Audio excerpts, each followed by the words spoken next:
Assalamualaikum warahmatullahi wabarakatuh. Nama saya Agnes Aprilia Lova.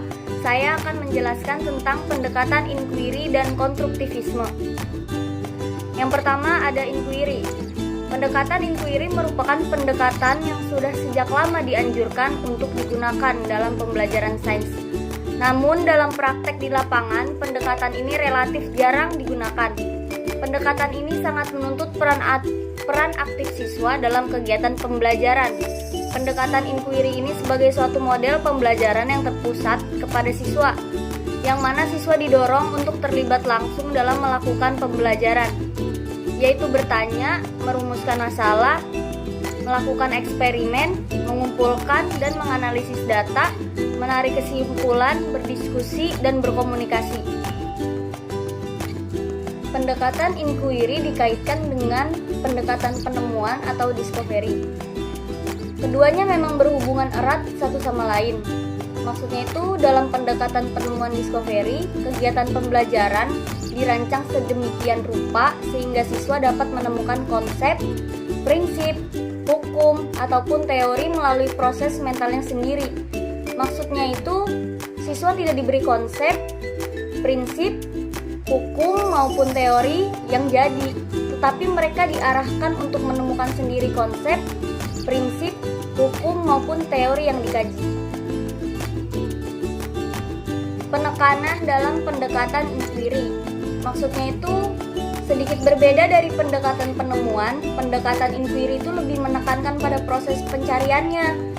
Artinya itu kayak siswa diajak melakukan penyelidikan eksperimen dan kegiatan-kegiatan lain untuk mencari jawaban dari pertanyaan-pertanyaannya. Tapi demikian hal ini tidak berarti bahwa menemukan konsep, prinsip hukum dan teori tidak penting. Siswa dapat menggunakan prosedur penelitian yang juga digunakan para ilmuwan atau guru dalam mencari jawaban pertanyaan-pertanyaan mereka, yaitu mengenal masalah, mengajukan pertanyaan, melakukan langkah-langkah penelitian, dan menyampaikan hasil penelitian mereka. Lalu yang kedua ada pendekatan konstruktivisme. Apa sih pendekatan konstruktivisme itu? Pendekatan konstruktivisme merupakan teori pembelajaran yang relatif baru. Pendekatan konstruktivisme merupakan proses pembelajaran yang menerangkan bagaimana pengetahuan disusun dalam pemikiran pelajar. Pengetahuan dikembangkan secara aktif oleh pelajar itu sendiri dan tidak diterima secara pasif dari orang di sekitarnya. Hal ini bermakna bahwa pembelajaran merupakan hasil dari usaha pelajar itu sendiri dan bukan hanya ditransfer dari guru kepada pelajar. Hal tersebut berarti siswa tidak lagi berpegang kepada konsep pengajaran dan pembelajaran yang lama, di mana guru hanya menuangkan atau mentransfer ilmu kepada siswa tanpa adanya usaha terlebih dahulu dari siswa itu sendiri. Secara garis besar ada 5 prinsip tentang belajar dan mengajar merupakan dasar bagi pendekatan-pendekatan berbasis konstruktivisme menurut Widodo tahun 2004. Yang pertama itu ada pembelajar telah memiliki pengetahuan awal. Tidak ada pembelajar yang otaknya benar-benar kosong. Pengetahuan awal yang dimiliki pembelajar memainkan peran penting pada saat dia belajar tentang sesuatu hal yang ada kaitannya dengan apa yang telah diketahui. Lalu yang kedua, belajar merupakan proses pengkonstruksian suatu pengetahuan berdasarkan pengetahuan yang telah dimiliki. Pengetahuan tidak dapat ditransfer dari suatu sumber ke penerima, namun pembelajar sendirilah yang mengkonstruk pengetahuan. Lalu yang ketiga, ada belajar adalah perubahan konsepsi belajar. Karena pembelajar telah memiliki pengetahuan awal, maka belajar adalah proses mengubah pengetahuan awal siswa sehingga sesuai dengan konsep yang diyakini benar atau agar pengetahuan awal siswa dapat berkembang menjadi suatu konstruk pengetahuan yang lebih besar. Lalu yang keempat, ada proses pengkonstruksian pengetahuan berlangsung dalam suatu konteks sosial tertentu. Sekalipun proses pengkonstruksian pengetahuan berlangsung dalam otak masing-masing individu, Namun sosial memainkan peran penting dalam proses tersebut sebab individu tidak terpisah dari individu lainnya. Lalu yang kelima, ada pembelajar bertanggung jawab terhadap proses belajarnya. Guru atau siapapun tidak dapat memaksa siswa untuk belajar sebab tidak ada seorang pun yang bisa mengatur proses berpikir orang lain. Guru hanyalah menyiapkan kondisi yang memungkinkan siswa belajar, namun apakah siswa benar-benar belajar tergantung sepenuhnya pada diri pembelajar itu sendiri.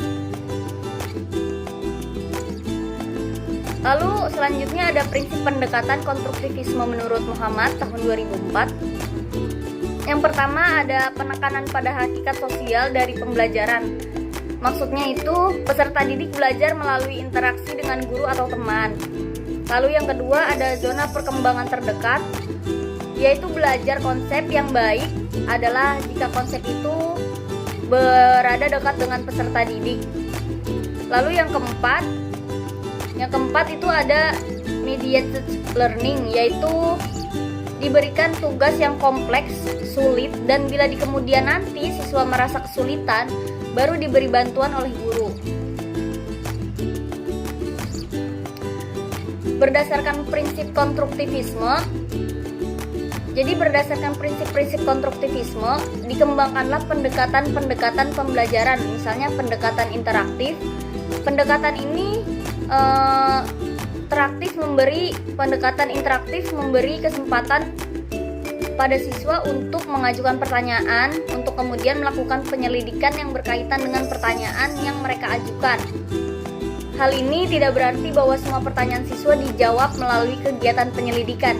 Apabila muncul pertanyaan yang sangat bervariasi, maka perlu terlebih dahulu pertanyaan-pertanyaan berdasarkan prinsip-prinsip konstruktivisme.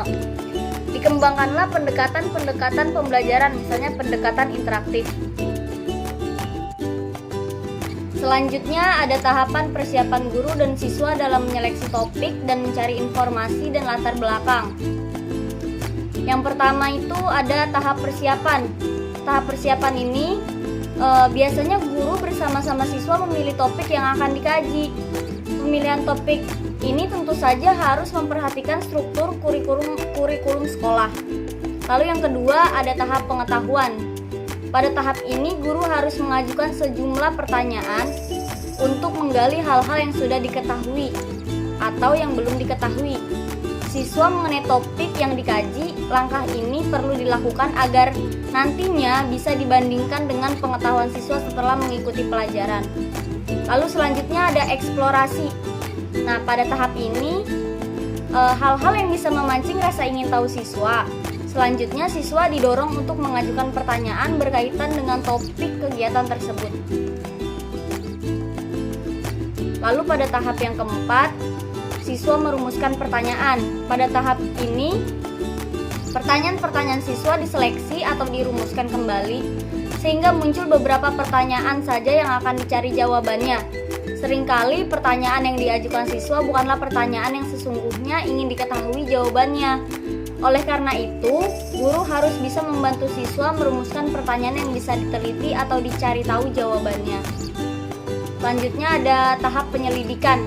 Nah, pada tahap ini guru harus membantu siswa melakukan penelitian atau percobaan dalam rangka menemukan jawaban pertanyaan mereka. Kegiatan ini memungkinkan berlangsung dalam waktu yang cukup lama sehingga tidak mencukupi apabila hanya dilakukan di sekolah.